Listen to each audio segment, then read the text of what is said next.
maxkamadda ciidamada qalabka sida ee gobolada bariga Soomaaliland ayaa saaka xukuno kala duwan ku riday eedeysnayaal lagu soo qabtay muqaadaraadka loo yaqaan khamriga oo ka kooban 485 dhalo oo khamri ah isla markaasina ay soo qabteen ciidanka booliska ee saldhigga dhexe ee magaalada Burco ee xarunta gobolka Togdheer waxaana eedeysnayaashan khamrigaasi lagu soo qabtay kamid ahaa askari ka tirsan ciidanka qaranka Soomaaliland ugu horeyntiina waxa halkaasi ka hadlay garsooriyay xukunkaasi ku riday eedeysnayaashaasi iyo waliba sidoo kale xeeraliyaha qaranka ee gobolada bariga Soomaaliland iyo taliye ku-xigeenka qaybta booliska gobolka Togdheer iyo sidoo kale taliyihii saldhigga dhexe ee soo qabtay khamrigaasi waxaana kamid ah hadaladoodii waxaan ku gubaynaa ku burburinaynaa khamri dhan 485 dhalo waxa xukuntay maxkamadda ciidamada qalabka sida ee gobolada bariga khamriga waxa ka howlgalay ciidanka booliska saldhigga dhexe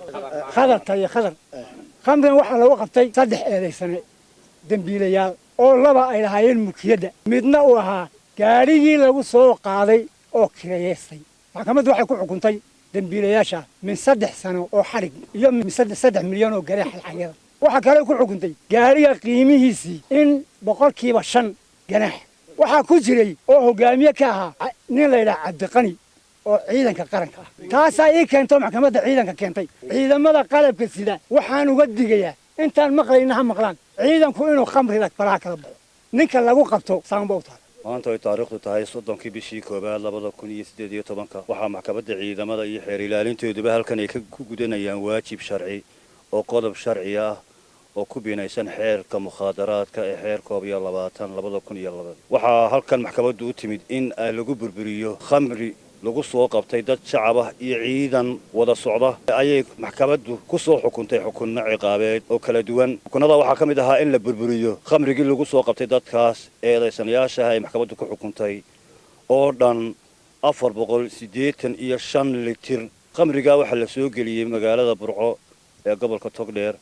waxaana lagu baabiinayay dadka muwaadiniinta ah arinta waxa ka gurmaday oo ka howlgalay ciidanka booliska oo u naxaya dadkooda shacabka ah aad iyo aad baan uga mahad celinaynaa farinta aan diray waxa weeye in dadka bulshada ahi waxan gacan ka siiyaan oo laga hortago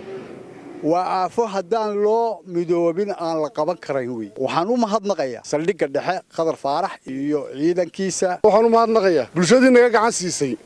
aafadan hortaala ka bulisaan waa shaqada yar iyo dawo wax maalin walba aanu qabanno waxaan uga digayaa bulshada muqaadaraadka waxa weeye maalin walba lagu baabiinayo